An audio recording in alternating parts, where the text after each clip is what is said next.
Iran യുദ്ധത്തിൽ നിന്നും പിന്നോട്ട് പോകുന്നു. അമേരിക്കയും ഇറാനും ഉടനെ ഏറ്റുമുട്ടില്ല.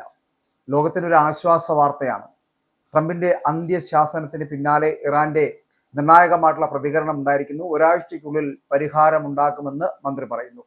പശ്ചിമേഷ്യയിൽ അമേരിക്കൻ സൈനിക സന്നാഹം ഒക്കെ വലിയ ശക്തമാകുന്നതിനിടെയാണ് ഈ സൈനിക ഏറ്റുമുട്ടൽ ഒഴിവാക്കാൻ വേണ്ടിയിട്ട് ഒരാഴ്ചയ്ക്കുള്ളിൽ ഒരു നയതന്ത്രപരമായിട്ടുള്ള തീരുമാനം ഉണ്ടാകുമെന്ന് ഇറാന്റെ വിദേശകാര്യമന്ത്രിയായിട്ടുള്ള അബ്ബാസ് അരാഗ്ചി പറയുന്നത്. എംഎസ് നൗ എന്ന് പറയപ്പെടുന്ന ചാനലിലെ മോർണിംഗ് ഷോ പരിപാടിയിൽ നിന്നാണ് ഇത്തരത്തിലൊരു അഭിമുഖത്തിൽ അദ്ദേഹം ഇങ്ങനെ ഒരു കാര്യം വ്യക്തമാക്കിയത്. ഇതൊരു വലിയ ആശ്വാസകരമാകുന്ന ഒരു വാർത്തയാണ്, ലോകത്തിന് തന്നെ ആശ്വാസകരമാകുന്ന വാർത്ത. കാരണം ഒരു യുദ്ധം ഒഴിവാകുന്നു എന്നുള്ളൊരു ഒരു തോന്നൽ ഉണ്ടാക്കുന്നുണ്ട്. പക്ഷേ അത് നടക്കുമോ എന്നുള്ള കാര്യത്തിൽ വ്യക്തതയില്ല.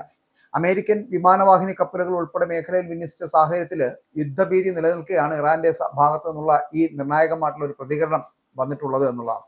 പ്രസിഡന്റ് ഡൊണാൾഡ് ട്രംപിന്റെ മധ്യേഷ്യൻ പ്രതിനിധിയായിട്ടുള്ള സ്റ്റീവ് വിറ്റ്കോഫിന് സമർപ്പിക്കുവാനുള്ള നിർദ്ദേശങ്ങൾ ഇറാൻ തയ്യാറാക്കി വരികയാണ്. 2-3 ദിവസത്തിനുള്ളിൽ തന്നെ ഇത് പൂർത്തിയാക്കുമെന്നും മേലധികാരികളുടെ അംഗീകാരം ലഭിച്ചാൽ ഉടൻ തന്നെ അമേരിക്കയ്ക്ക് കൈമാറുമെന്നും ഒക്കെ അദ്ദേഹം പറയുന്നുണ്ട്.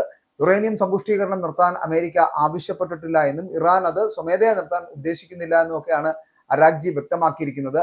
ഇറാന്റെ ആണവ പദ്ധതി വളരെ സമാധാനപരമായിട്ടുള്ള ആവശ്യങ്ങൾക്ക് മാത്രമുള്ളതാണ് എന്ന് ഉറപ്പാക്കാനുള്ള ചർച്ചകളാണ് ഇപ്പോൾ നടന്നുകൊണ്ടിരിക്കുന്നത്.